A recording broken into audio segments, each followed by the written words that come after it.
लिखो क्वेश्चन लिखो 0 to 1 tan inverse x upon 1 plus x square dx।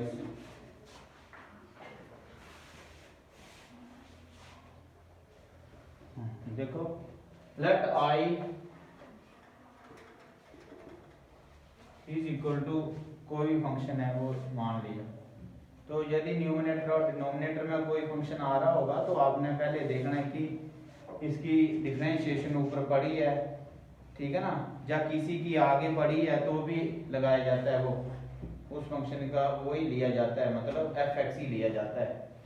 तो जहाँ पे यदि हम tan इनवर्स की डिफरेंशिएशन करें तो वो होती है 1/1 प्लस एक्स स्क्वायर, ठीक है, वही होती है ना differentiation of tan inverse x is equal to 1/1 plus x square. तो put tan inverse x is equal to t। tan inverse x को t के बराबर मान रहे हैं। On differentiate 1/1 plus x square dx is equal to dt, ठीक है। ये सेम चीज ऊपर मिल रही है, क्योंकि इसको हम ऐसे भी लिख सकते हैं 0 to 1 tan inverse x into 1/1 plus x square dx। मतलब इसी चीज को हम ऐसे भी लिख सकते हैं, मल्टीप्लाई कर दिया 1, नीचे तो डिनोमिनेटर वही रहा 1 प्लस एक्स स्क्वायर। तो ये जो चीज है आगे ये हमारे पास dt के बराबर बन जाएगी, समझ गए ना, ठीक है। अब यहाँ डेफिनेट इंटीग्रल का क्वेश्चन है तो लिमिट भी आ रही है साथ में। तो व्हेन, क्योंकि यदि हम वेरिएबल को चेंज कर रहे हैं t के बराबर तो लिमिट भी चेंज होगी व्हेन, लेकिन वो चेंज जहां पे करनी है, जहां पे करनी है when x is equal to 0, 0 ये वाला ले रहा हूं लोअर लिमिट वाला। देन जब 0 लिया तो जहां क्या आएगा tan inverse 0 is equal to t।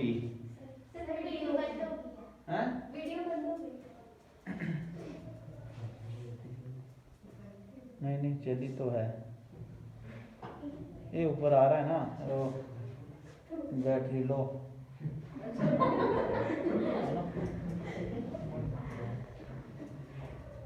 चलो देखो जहां तक बनती है बना लेते हैं। देखो ये आ गया ना, उसके बाद जहां देखो यदि tan इनवर्स 0, ये तो पता है कि 0 आएगा तो ये आ जाएगा। वैसे ये लिख लेते हैं कि tan इनवर्स इनटू tan 0, कईयों को तो पता होगा कईयों को नहीं भी होगा, तो tan से tan कट गया 0, 0 यदि t के बराबर है तो t आ जाएगा 0 के बराबर। उसी तरह से then x is equal to 1, यदि 1 भर रहे हैं तो ये आ जाएगा tan inverse 1 is equal to t। tan inverse 1 कब होता है π/4 पे, 45 डिग्री पे होता है ना 1, तो π/4 ही आ गया, तो t आ जाएगा π/4। उसके बाद अब लिमिट भी पुट कर देते हैं। जब 0 भरा तो आंसर आया 0 ही 0, जब हमने 1 भरा तो π/4 आ गया, तो लिमिट चेंज होगी 0 टू π/4। अपर लिमिट चेंज होगी, लोअर तो वही रही। अच्छा आगे tan इनवर्स ये t और ये dt के बराबर है, तो इसको हम लिख सकते हैं dt। तो ये इंटीग्रेशन का साइन इंटीग्रेशन कर ही लेते हैं, t²/2 और बाहर आ जाएगा 0 टू π/4, 0 टू π/4, और इसका आंसर आ जाएगा π/4। जब 1/2 बाहर निकाल देते हैं तो जहां आ जाएगा π/4 का होल स्क्वायर, और लोअर लिमिट भरेंगे तो 0 बन जाएगा, तो ये आ जाएगा 1/2 इंटू π⁴, और नीचे क्या आ जाएगा 232, 64 को 4 से करो 256। अब इन दोनों को मल्टीप्लाई कर दो।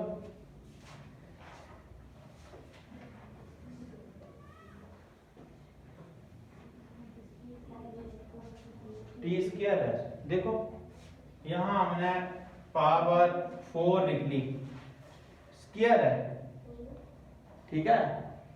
जहां 4 गलती से लिखा गया बट 2 है ना, जहां 2 आ जाएगा तो ये आ जाएगा पाई स्क्वायर, तो ये आ जाएगा 16। तो इसका आंसर रहेगा पाई स्क्वायर अपॉन 32। ठीक है, समझ गए ना। पाई की पावर 4 नहीं है या टी की पावर 4 नहीं है, स्क्वायर ही था।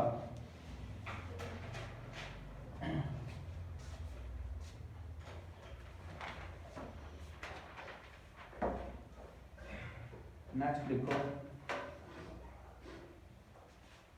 कर लिया, नोट कर लिया सभी ने।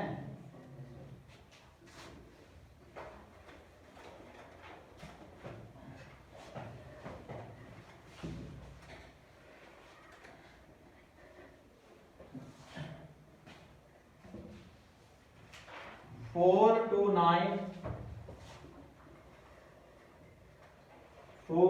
Nine square root x upon 30 minus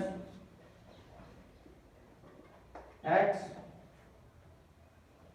की होल पावर, होल तो नहीं है, एक्स की पावर 3/2 बट होल पावर अब है 2 dx।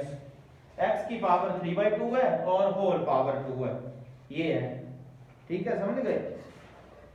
जहां से करते हैं, यदि 30 माइनस एक्स की पावर 3/2 को t के बराबर पुट कर दें तो उसकी डिफरेंशिएशन करते हैं, क्या आता है, ठीक है। इसको पुट 30 माइनस एक्स की होल पावर 3/2 एक्स की है इज इक्वल टू टी। अब इसकी डिफरेंशिएशन करना जरा, क्या आती है, ऑन डिफरेंशिएट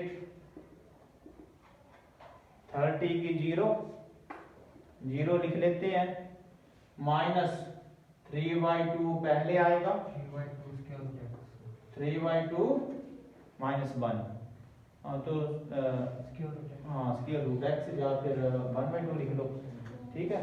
तो इसकी यही आ जाएगी स्क्वायर रूट एक्स, है ना, और साथ में यहाँ dx is equal to dt minus, जहां स्क्वायर रूट एक्स dx ऊपर मिल रहा है, जहां स्क्वायर रूट एक्स dx ये वाली चीज ऊपर मिल रही है, तो इसका मतलब ये तो 0 ही है।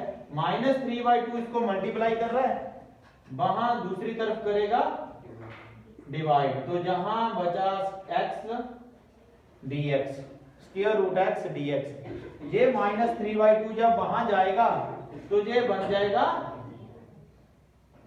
2/3, समझ गए ना, 2/3 बनेगा ना, माइनस 2/3 dt। अब इसकी जगह पुट करो लिमिट व्हेन, आवाज मत करो पीछे, when x is equal to 4। अब यहां 0 नहीं भरना है, जो लोअर लिमिट 4 है वो भरी जाएगी। When x is equal to 4 then what is the value of t, then t क्या आएगा, t फाइंड करना पड़ेगा। 30 माइनस 4 की whole power 3/2 is equal to t। 30 minus, इसको यदि हम ऐसे लिख लें तो भी कोई फर्क नहीं पड़ेगा, 30 माइनस 2 की power 3 is equal to t, 2 2 जा 4, 4 2 जा 8, 22, तो t आ गया 22, समझ गए, ठीक है ना। कन्वर्ट कर दिया उसको 4 को 2 के स्क्वायर में, ताकि 2 2 कैंसिल हो जाए और सिंपल बन गया। अब वैल्यू क्या है, 9 करो, when x is equal to 9, यदि x 9 है देन t क्या आएगा, then t is equal to 30 minus 9 की whole power 3/2 is equal to P. ठीक है, डेफिनेट में ये काम बढ़ जाता है हमारा लिमिट का, और कुछ नहीं है। यहाँ स्टार्टिंग में भी और लास्ट में भी 30 माइनस 3 का स्क्वायर लिख सकते हैं 9 को, बाहर 3/2, 2 से 2 कैंसल, 30 माइनस 3 3 या 9, 9 3 या 27, 3 is equal to T, T आ जाएगा 3 के बराबर। ठीक है, समझ गए। अब इसको लिमिट के अकॉर्डिंग लिख लेते हैं। जब हमने 4 भरा तो 22 आ रहा था, 4 नीचे है तो नीचे आ जाएगा 22। जब हमने भरा 9 तो 3, 22 टू 3 लिमिट बनी। अच्छा, ऊपर ये तो सीधा ही dt बन रहा है, ये वाला यहां निकाला है -2/3 dt, -2/3 बाहर आ जाएगा। ठीक है ना, और साथ में ये क्या है, ऊपर कुछ नहीं है तो 1 है, और नीचे ये वाली चीज t के बराबर है, तो ये आ जाएगा 1/t²। ठीक है, क्योंकि होल स्क्वायर है ना, 1/t², यही आएगा। ध्यान ठीक लिखा, 1/t²। अब पावर रूल लगा दो। देखो t² कहां से आया, 30 माइनस एक्स की पावर 3/2 t है, तो बाहर होल स्क्वायर है, तो ये तो t माना है हमने, यहाँ ये t माना है तो t का स्क्वायर, और ये वाला -2/3 कहां से आया, यहां से, और dt का dt -2/3 ऊपर ले जाते हैं इसको, t की पावर -2 + 1 -2 + 1 पावर रूल, और लिमिट 22 टू 3 -2/3, यहां नीचे आएगा -1। जब नीचे -1 है, माइनस माइनस हो गया प्लस, नीचे वाला जो डिनोमिनेटर है 1 बन गया। जहां आ गया t की पावर -1, -2 + 1, और 22 टू 3, तो 2/3 इंटू ये है t की पावर -1, तो 1/t लिख लो चाहे, 1/t, 22 टू 3। अब लिमिट पुट कर दो, 1/3 माइनस 1/22, फिर आगे फ्रैक्शन में आ जाएगा, सॉल्व करना पड़ेगा। इसको सॉल्व करो, 1/3 माइनस 1/22, जो आएगा उसको 2/3 से मल्टीप्लाई करो, देखो क्या आता है, बताओ फिर। 1/3 माइनस 1/22 का एलसीएम लो,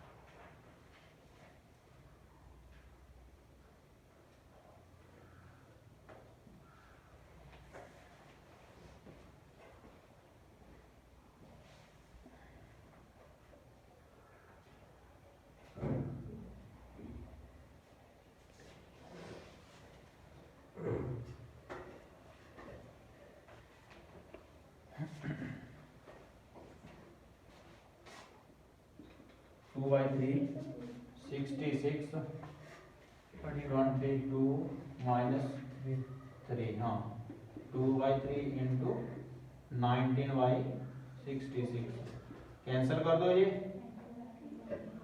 19/99, ये आएगा आंसर आपका 19/99। चलो नेक्स्ट लिखो।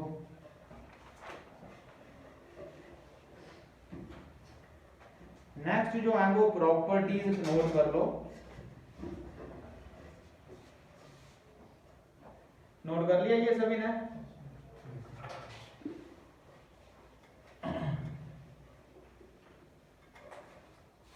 लिखो प्रॉपर्टीज ऑफ डेफिनेट इंटीग्रल। कुछ प्रॉपर्टीज हैं ये आपको याद रखना पड़ेंगी। जब कहीं प्रॉपर्टीज है इसका मतलब वो फॉर्मूले हैं या आइडेंटिटीज हैं, इनका रिजल्ट आपको याद रखना पड़ेगा। समझ गए ना? क्योंकि कई बार इंटीग्रेशन नहीं निकलती है तो हमें प्रॉपर्टीज की हेल्प लेनी पड़ती है।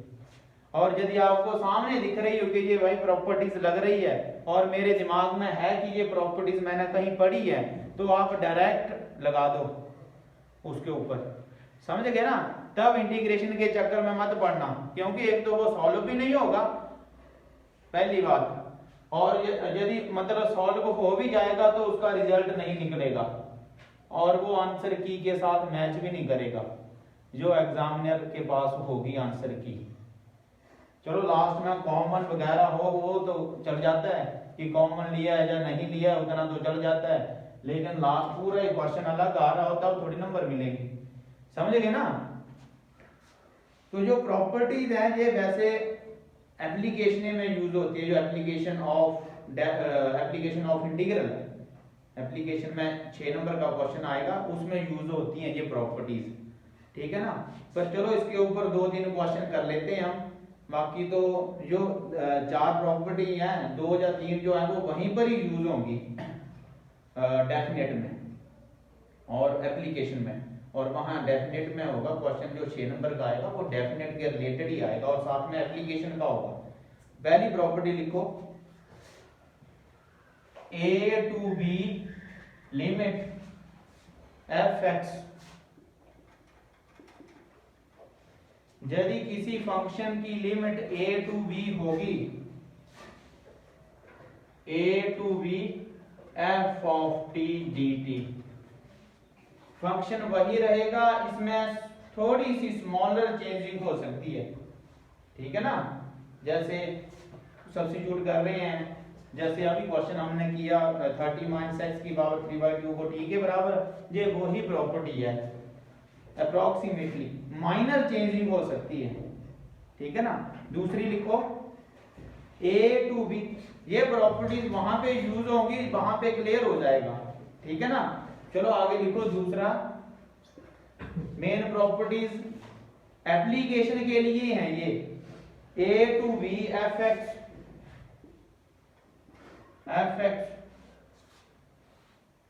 यदि फंक्शन सेम ही हो तो यदि लिमिट b to a होगी तो यहां साइन माइनस का आ जाएगा।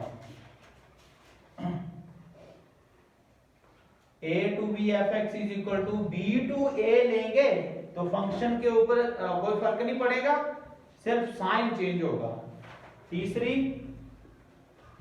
ये आपको याद रखना पड़ेगा result, a to b f(x) dx, a to b f(x) dx is equal to a to c, ये इंपॉर्टेंट प्रॉपर्टी है जो थर्ड है, क्योंकि इसके बिना 6 नंबर का क्वेश्चन नहीं सॉल्व होगा। जिसका आगे कहीं ज्यादा रोल आ रहा है वो मैं साथ में बता भी रहा हूं। यदि पूरी प्रॉपर्टी सभी की सभी याद नहीं रखनी है तो कम से कम वो तो रख लिया करो जिनका आगे रोल है। a to c plus c to b, लिखो आगे, c to b f(x) dx। ठीक है? अब c कहां से आ गया? वेयर c जो होगा वो कोई भी नंबर हो सकता है लिमिट का, 1 0 2 3 जो मर्जी आए, लेकिन c जो होगा वो a से बड़ा होगा बट b से छोटा होगा। इसके लिए ये कंडीशन है। ऐसा नहीं है कि ये c आ गया हम तो a to b लेते हैं। तो कई बार मान लो लिमिट होती है 0 to 1, तो कई बार हमें 0 to 2, तो कई बार हमें वहां पे 0 to 1 लेंगे, उस फंक्शन को सॉल्व करेंगे और साथ में 1 to फिर आगे 2 ले लेंगे, ऐसे 0 to 1 1 to 2, ये वाली चीज 2 टाइम आ जाएगी जो c है। तो c जहां पे देखो वैसे भी वो b से छोटा है और a से बड़ा है, इस जैसा होगा, मतलब सेम ही, ठीक है। कोई ये नहीं है इसमें कोई याद है ये वो नहीं करना है कि यहां से डॉट है कि सी कोई नंबर जैसे ए बी सी से तो बड़ा लग रहा है कि सी भाई बड़ा है ए बी से, लेकिन वो देख के नहीं चलना है, डीजेड के अकॉर्डिंग चलना है आपने, ठीक है ना। वो कोई भी नंबर होगा सी वो इनके बीच ही लाई करेगा,